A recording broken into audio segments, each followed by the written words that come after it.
On the outskirts of a quiet, Eastern European village stood a forest that no one dared to enter after sundown. It was called the Hollow Pines. Generations of locals spoke of its shifting shadows, of whispers that followed hunters, and of entire families that vanished after straying too far from its edge.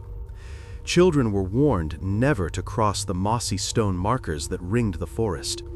These markers were old, older than the village itself. Carved with strange, spiraling runes, their origins were unknown. But everyone agreed on one thing: they were not made by human hands. For decades, the Hollow Pines seemed to wait. From the outside, it looked deceptively normal, just rows of towering black pines swaying in the wind. But those who dared step inside told stories of the trees growing closer together behind them, of paths that rearranged themselves, of silence so complete it crushed the lungs. The forest had claimed many, but its appetite was patient. One autumn evening, 4 friends from the nearby city drove out to the countryside. They were all in their 20s, restless and searching for adventure. Daniel, the self-appointed leader, was bold and arrogant. He had heard the village legends and wanted to prove they were nothing but old wives' tales. Mira, his girlfriend, was quieter but curious, always carrying her camera to document their trips. Eli, Daniel's childhood friend, was cautious, but his loyalty to Daniel often outweighed his fear.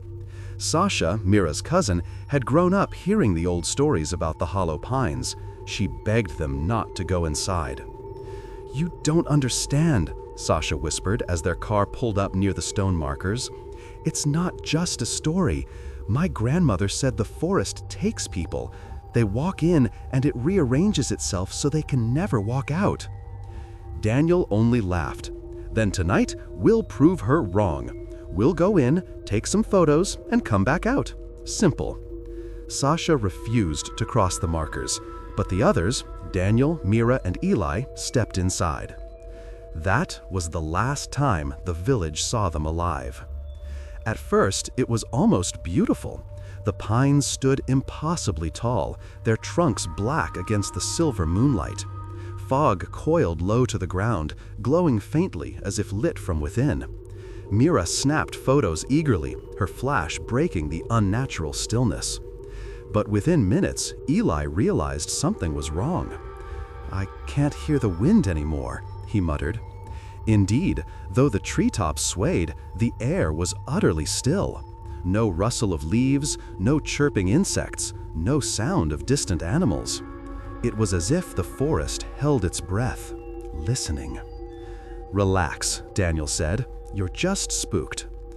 But as they walked deeper, the path behind them seemed to dissolve into darkness. The forest swallowed their footprints, and Mira noticed something strange in her photos. Shapes in the mist that hadn't been there in real life, human-shaped, watching. They heard the whispers an hour later. At first, it was faint, like wind threading through branches. But soon, the words sharpened, though in no language any of them knew. Harsh syllables rose and fell, repeating with a rhythm like a chant. Eli covered his ears. "Do you hear that? Please tell me you hear that." Mira nodded, her face pale. "It sounds close." But Daniel smirked. "It's the wind." "No." Sasha's voice seemed to echo in Mira's memory. "It's not the wind." When Mira lifted her camera again, the photo froze her blood. 3 tall, shadowy figures standing among the trees behind Daniel. Their limbs were impossibly long, their faces obscured. And though she had taken the photo just seconds earlier, nothing stood behind him now. By midnight, they stumbled into a clearing. At its center stood a ring of ancient pines, their trunks bent inward as if bowing.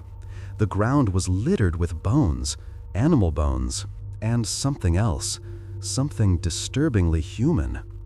Carved into the soil inside the ring were more of the same spiraling runes that marked the forest's edge. Eli's voice trembled. "We shouldn't be here."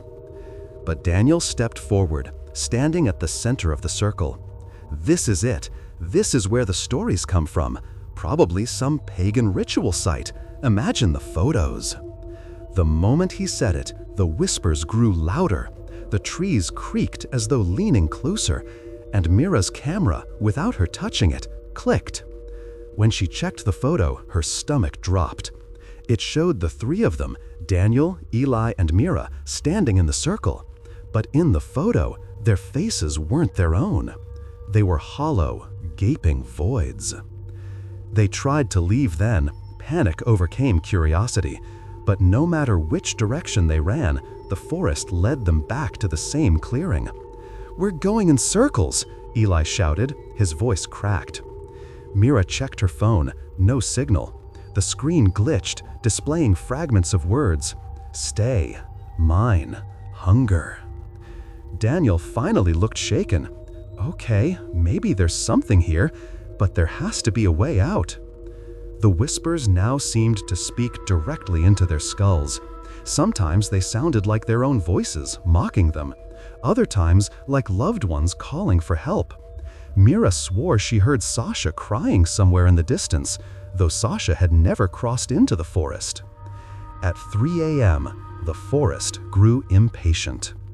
They heard Eli scream first. He was standing just behind them 1 second, then gone. No sound of footsteps, no rustling branches, just absence. His backpack dropped to the ground, torn open by something unseen. Mira and Daniel spun in circles, calling his name. That was when Mira caught movement between the trees, something tall, pale, and wrong, carrying Eli's limp body deeper into the woods. Daniel grabbed Mira's hand, dragging her away. "Don't look, just run." But the forest bent itself against them. Trees shifted, roots coiled across the ground like snakes. Fog thickened until they could barely see each other. And always behind them, footsteps echoed. Too many footsteps. By dawn, Mira could barely keep running. Daniel was frantic, muttering to himself, eyes wild. "They want something," he said.